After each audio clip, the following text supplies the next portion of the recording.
Welcome back to Radio Arizona RV. This is Eric Stark doing episode number 32. Today's episode is going to be about Plugable technologies. Plugable makes some really cool little devices, adapters for USB and Bluetooth for computers, Macs, iPhones, iPads, Android devices. Nice stuff. But before we get into that, I just want to let everybody know the next episode, number 33, is going to be about the V10 engine rebuild that I did recently. And it came about because of the spark plug problems with the V10s and them popping out of the cylinder heads and ruining the threads.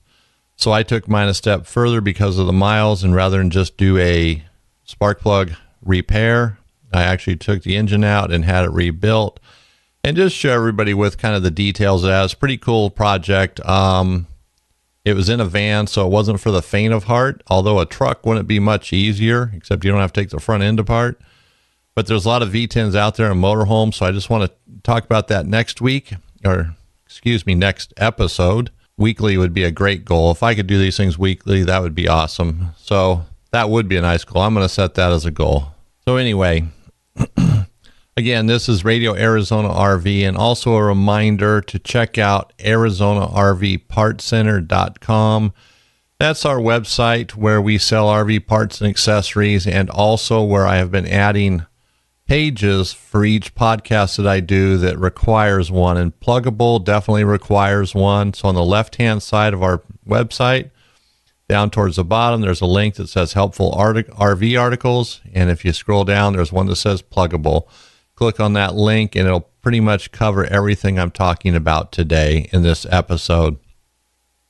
And this is something new. I've talked about this in the last episode, that I want to implement and start building on that. So as we add new products or come up with great products like these that we're not going to carry, but Plugable does, they sell them on their website.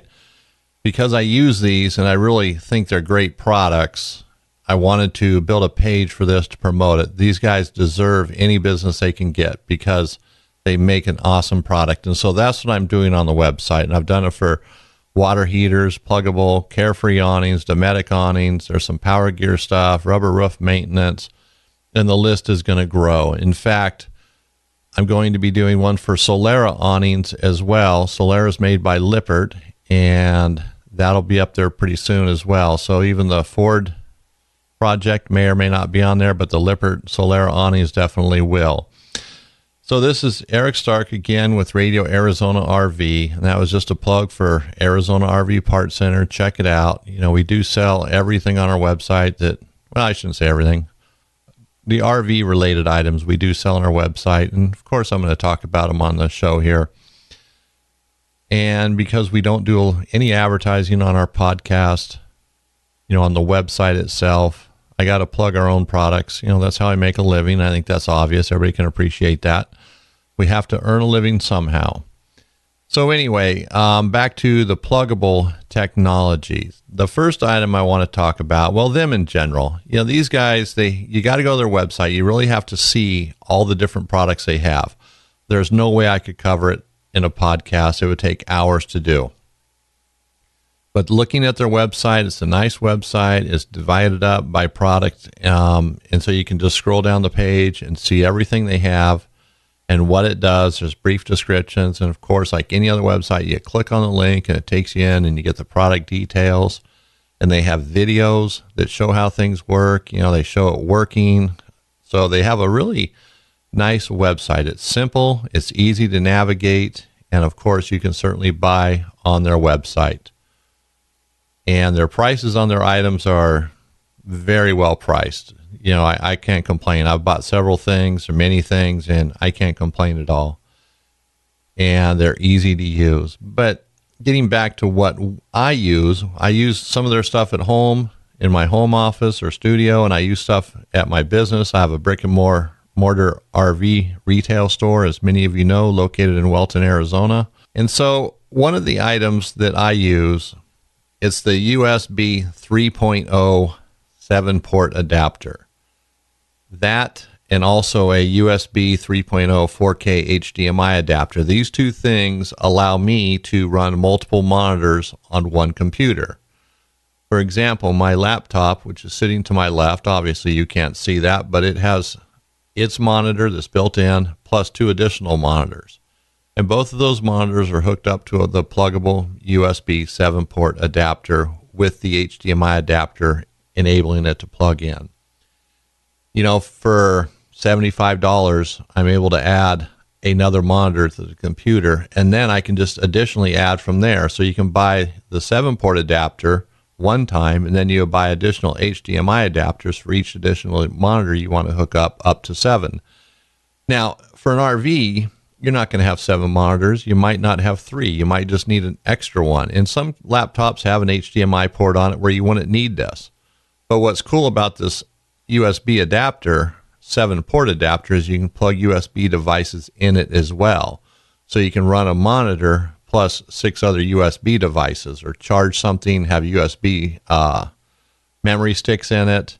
So it's a pretty cool deal. And for RVs being compact, tight on space, these things don't take up a lot of space. You can shove them behind a bookcase, you know, in the stereo cabinet, out of the way. They're easy to set up, easy to use. And it's not just these items. And I know for an RV, most RVers aren't into the technology to the point where they want multiple monitors. But if you're traveling, maybe you're doing a blog, maybe you're doing a podcast, maybe you are cataloging pictures, you really want the extra monitor, because a second monitor is awesome. 3 monitors is great. 4 or 5 or more monitors, I don't know how effective that would be, but 2 monitors is awesome. And it helps you to do that, and you can get small compact monitors these days, but if you want to have a 3rd monitor, a 4th monitor, you could do that as well. But it's not just adding monitors. You know, they make this cool little keyboard. They have a full-size one and a compact one, and I have the full-size one. And this thing folds up, you know, it's 3 ways, 2 flaps on the side fold in. You have to look at their website to fully understand it. The thing is robust. It's stout. You know, I don't treat my keyboards like they're fragile. You know, you're made for typing and typing and typing, and that's what I do. And this compact one, you can fold it up, unfold it. It doesn't wear out. It's not going to break. You can tell when the power goes off. When you fold the right side in, the LED light goes off, or it comes on if you fold it out, so you know if it's consuming power or not. It's rechargeable. You just plug it in with a USB cable that it comes with into a USB charger, and it's charging while you're using it, or charging it while you're sleeping or away, and then it lasts for weeks. And like I said, the one I have, I use quite a bit, and I use it primarily on my iPad or iPhone. I do not like using those little keypads that come with them, you know, that pop up when you open up an app and want to start typing. Absolutely hate them. So I use it for everything I can. And the case that it comes in folds up and becomes a stand for your iPad or your Android device. So it's really 2 in 1. You get an iPad, a keyboard. You don't get an iPad. You get a keyboard and then a case that folds up to support your iPad or your Android device. And, you know, if you're listening right now, my voice is kind of raspy. I've been sick on and off for 2 months now, and even though my voice is a little bad, I decided to do this episode, so I'm sorry about that. Bear with me here. It comes and goes. It's the end of the day. I'm tired. It's been a long week, but I wanted to get this episode done. I really am excited about the pluggable stuff, even though I've been using them for quite some time. It's been on the back of my mind, and as I've bought some new things and acquired some new devices, I really wanted to share this. But you know, something just popped into my mind before we get further into the pluggable. Earlier this week, and this is for all RVers out there that have an awning on a motorhome, a customer shared with me and Carl. He's my faithful assistant when we're out doing installs. He has an A&E 9000 awning. So the 9000 is a manual with a metal weather shield and acrylic fabric. And as he was driving down the road, he got in some heavy winds. The awning unrolled on him while he was driving. He pulls off to the side of the road, and he tries to get out the entrance door, but he couldn't because the metal cover was hanging over the top of the door, and he didn't have enough strength. He's an older guy. Didn't have enough strength to open the door. So he couldn't push it open, and he literally had to climb out his driver's window. That's what he did to get out of his RV. And that's crazy. You know, getting out of an RV, climbing through a window. I mean, to me, you're just going to break an ankle, split your head open or something. Well, he got out unscathed, amazingly enough. But he is a skinny little guy, so I can see crawling through the window is not a big deal. Me, I'd have to just break the window out. I'm a little bit bigger, so be a little more messy and expensive. But after thinking about it, Carl and I were talking about it, how, you know, it could be pretty dangerous and scary. You know, if you're stuck in the RV with your husband and wife or your spouse and, you know, you feel you can't get out. And so the solution I came up with is get a broom or something with a longer handle, open the door as much as you can, and push that metal cover up. You won't have to cut the fabric or do anything like that because the fabric could still be in good shape. But just as a safety tip, this just popped in my mind and I wanted to share it. Just push the cover up with something to get it up off the door. It'll be heavy. They aren't light, especially the older ones. But if you can push that cover up, open up the door enough to squeeze out, and you probably won't damage the door, you won't damage the awning, and everybody's safe. So I just wanted to share that. That's off my mind. Now I can move on back to Plugable. Now, the other cool thing, besides being compact like the keyboard, and they, like I said, they have the smaller size one, which would be probably more useful for the RVer. And I noticed that a lot of RVers that I come across do I shouldn't say they do use their iPad or the Android device and they use the keyboard on it. But I can see the typing's not as efficient if they had a keyboard. And that's where these come in. So as an RVer, think about the space you have, where you do your computing, and what would make it easier. You know, sometimes just building a little table or setting aside a spot or a fold-up table could make it easier. But if you don't have that luxury, or you're doing it outside under your awning, like a lot of winter visitors do here, they live outside underneath their awning. So having a little keyboard out there with their iPad or their Android device would just be awesome. They could certainly be more efficient at what they do and probably like doing more on a computer or a tablet. And for RVers, you know, the computers, that's the technology that everybody's using, and they're using it, or you're using it, and so it's awesome. So Plugable, their website is really cool because it's going to get your mind thinking, hey, I could use that, I could use this.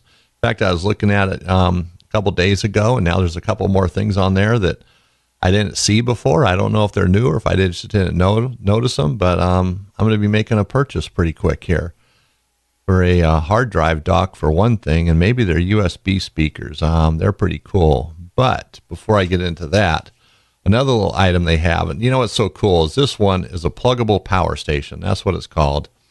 And by the way, everything I'm talking about is on our website, which I mentioned, Arizona RV Parts Center. But this power supply, it plugs into a regular outlet in your wall. So in an RV, it would be even handier because it has a 3-foot cord. So you could plug it in behind, let's say, a cabinet or a sofa, maybe not an inconvenient place to reach a plug, but once it's plugged in, you just leave it plugged in, and you have a 3-foot cord, so you could set it on a counter, a table, maybe in your entertainment center area. If you have it set up outside where you have power, you can plug in, you know, a table maybe with a blender on it and a fan, something else. You can plug in there and just leave it.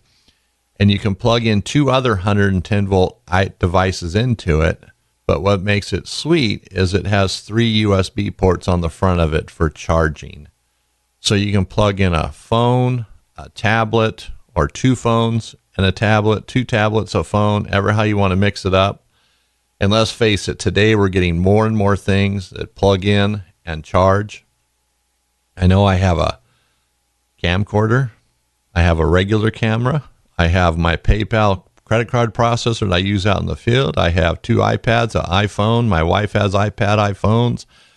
And so it's an endless battle trying to keep all this charged and plugging in and keeping it neat and tidy. I like everything kind of organized. I don't like wires and cables everywhere, and I don't like chargers everywhere. So this is really nice. And especially because you can get rid of that wall wart, you know, that big thing that your cable plugs into that plugs into the wall. So that big old clunky box at the end is gone now because you're just using the USB cable to plug in. So it's actually cleaner, simpler, and you can just leave the cables plugged into it. So if you have iPad or iPhone, just leave it plugged in. You don't have to unplug the cable, just leave those there. Then all you gotta do is plug in your device into it and start charging. And as I was opening the box that these came in, this is what makes this, talking about this stuff really worthwhile, because a customer is standing in the store. His name is Sam. And Sam is a pretty smart guy. He knows what he's doing. He likes RVing, and everything about his RV is thought out. He's, very conscientious, him and his wife both. So he saw me open it and asked what it was. We were talking about it, and he asked about the website and said he was going to buy one.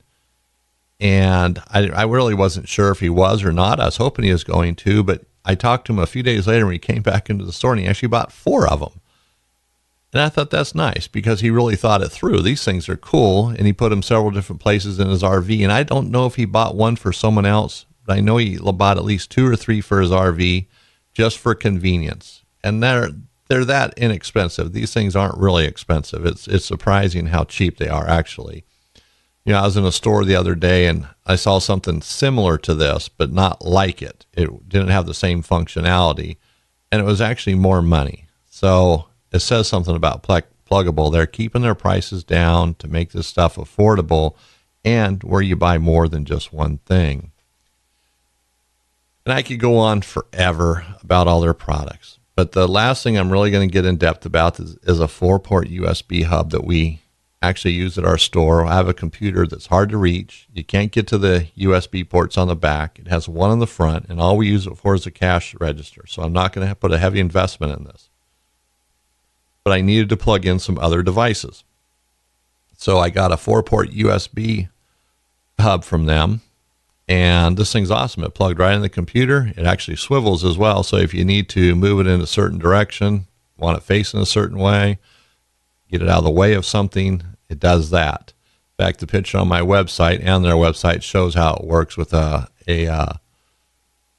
USB thumb drive plugged into it, and also with an adapter that plugs into it that Plugable makes. It would you could plug a SD card into, or a micro card, or a microchip card, whatever you want to call it, the small little SD cards. But also with that, I needed a USB adapter, because the computer I have where I'm using this doesn't have USB, and I wanted to hook up a USB receipt printer. So I got a Plugable USB, or a Bluetooth adapter from Plugable. I wanted to plug in a Bluetooth adapter. I think I said that wrong. I think I called it a USB adapter, but it's a Bluetooth adapter. And it plugged right in. The receipt printer connected to it, bam, printing receipts. And was even cooler, is just for playing around with it, I turned on my iPad and connected to that receipt printer. And that has nothing to do with this, because it doesn't connect to the computer. Boy, my bad. Went on the wrong course there. Just my mind is running. Like I said earlier, I'm exhausted. It's been a long week. So as we kind of come to the conclusion here of Plugable, I think I've made the point, probably driven the point home, maybe a little harder than I needed to. But really, check out their website. You just need to do this. They have cool stuff. And as I mentioned a minute ago, a couple things that I'm kind of eyeballing are the hard drive docks.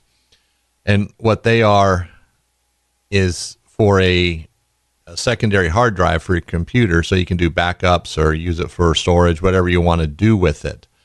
And what's nice is they just sit on a table, a desk, wherever you want to put it, and they plug into your computer via USB. And then you can buy a hard drive from any computer supply store that sells hard drives, and you don't have to have, it's not a fancy box that it's in. It's not something that you're paying for a lot of money for something that's pretty, that sits on a shelf you can't see, but you just take a hard drive and plug it right into it. And if you look at their website, this will make sense to you. And that's what's nice, is you can just take that hard drive out if you wanted to and store it someplace. Maybe you're leaving. You don't want it sitting out because it has 10,000 pictures on it that you don't want to lose. So you could actually take that hard drive and store it someplace. And like I said, this thing's portable. You can take it around with you, go from your home to your RV. And it's just easy to use hard drive dock. And I know a lot of people RV'ers included, business owners. Don't do backups. Don't keep copies of pictures. But I highly recommend doing it. If you use an online backup service, you definitely want to have a secondary backup system. I learned the hard way by trusting a very large online company for backing up my computer, and it was a disaster. And not to mention a disaster, it took days and days for the backup to actually restore itself. Maybe that was the service I was using, but from that point forward, never going back to it. Everything's going to be on local hard drives where I have access and control over it. But with that being said, I also use Dropbox for storing all of my documents in it. And Dropbox is pretty nice. If you're not familiar with it, go to dropbox.com. There's also a link on our website for that, next to the hard drive doc, image, and information. Now, finally, the last thing are the Bluetooth-powered speakers that I talked about earlier. Now, a lot of you are thinking Bluetooth-powered speakers, what's that? Well, powered means they plug into 110 volts. And they're not gigantic. You know, they're desktop-type speakers or bookshelf speakers, as they're often called. Sometimes they're called monitor speakers. Now, these things are sweet because you could definitely listen to Radio Arizona RV on them, but you can also listen to your favorite music. And because they're Bluetooth, you can connect any Bluetooth device to them. So if you have Bluetooth on your computer and you want some really nice sounding speakers, these would be the way to go because they connect with Bluetooth, but being plugged in all the time, you don't have to charge them. You just turn them on and off, and that's it. And there's two of them, and they get hooked together, but only one speaker has to plug in. The other speaker is passive, as they say. And you just run a speaker wire from the main one that plugs into the wall to the secondary one that would be, let's say, the left side. And that's it. You have two speakers that sound awesome. And they're not expensive. They're like $130, I believe. I'm not looking at their website. I'm going off memory. And these things are pretty cool. So for an RVer, you could have them in the RV anywhere you wanted. You could have them outside. And I think outside, if you're outside for the weekend, or like I said, in Arizona in the wintertime, you have all the people here, all the winter visitors, and they're out underneath their awnings. They live outdoors. And so you could just set them outside and leave them, you know, because you're under the awning, they're protected. And so whenever you want music, just turn on your iPad, Android device, and bam, there you go. Or even your laptop, everywhere you get your music from, or your internet connection, you know, if it goes to your laptop or iPad, it doesn't matter. You'll be able to connect. And the reason why I say this is because they're compact, so they're easy to store in an RV. So if you didn't want to take them in and out of the RV when you get home, you know, you could just leave them in the RV. You could put them in a storage compartment or a cabinet someplace. They're not gigantic. It'd be like storing two toasters. Isn't that big of a deal? They come with a remote, so you don't have to be right on it managing. You know, you can be, you know, feet away, turning up the volume, turning them on and off. They're just ideal for an RV. I mean, I think some of the stuff's ideal no matter what. Everybody should have these on their desk at home when they're listening to music on their computer or watching Netflix. I mean, these things sound awesome. And they have a video on their website that shows how good they sound and how easy they are to hook up. So check it out. And you can't go wrong with Plugable. Everything they have has a warranty. You can contact them through customer service. They have a support page on their website. They get back to you right away. I've sent in questions and I've got the answers that I've needed, not what I wanted to hear in some cases, but what I needed to hear, so I didn't buy the wrong product or try to do the wrong thing. And their stuff is not complex. Just plug it in and use it. It's pretty brainless. You don't have to be a techie, computer geek to figure out how to use it. Anybody can plug it in and make their products work. So now this is one of my more long-winded episodes, I think. I wasn't timing it, but I'm sure it's over 20 minutes, maybe 25, maybe 30. And I'm going to go to a different format where I'm going to do longer podcasts now. I'm going to shoot for 30 minutes. Like I said, I didn't time this. I started out timing it, then I lost track. I was trying out a new microphone, and that didn't work. And well, it worked, but not the way I wanted. So I was fiddling around with technology a little bit here, and I went back to my old faithful microphone, a Heil PR40, I think is what it is. That's the go-to mic that all podcasters want to have. So I So I didn't keep total track, but we'll see. But anyway, what I was saying though is I'm going to go to a 30-minute format, and I'm going to break it up into maybe 2 different topics. Today I went long-winded on Plugable, but I'm going to try to break it up in the future. If not, it won't be evenly. It'll be, maybe a shorter segment on whatever it might be versus a longer, or short and long. I think you get the picture. Just trying to make them a little bit longer, not so short. And I feel rushed when they're shorter, like I just got to say everything in 5 minutes and be done. And I know I talk fast, and I talk faster when I'm trying to get a lot of information put out there. So be patient with me. This is a work in progress. I'm not getting paid by a gigantic radio station to do this. I'm doing it because I want to help. I want to help you, the RV'er, and the do-it-yourselfer. And every RV'er should be a do-it-yourselfer, and learning how can save you time, money, energy, and headache when you can do something yourself. So I want to close the episode now. Again, as a reminder, this is Radio Arizona RV. Check out our website, radioarizonarv.com, where all the episodes are at. And of course, there's information about what I'm talking about and links to Arizona RV Parts Center, where there's even more in-depth information in many cases. So I want to thank you for listening, and can check back for the next episode. Like I said, it's going to be about the Ford V10 and the spark plug problems and what I did to resolve mine, hopefully on a permanently basis. Thank you.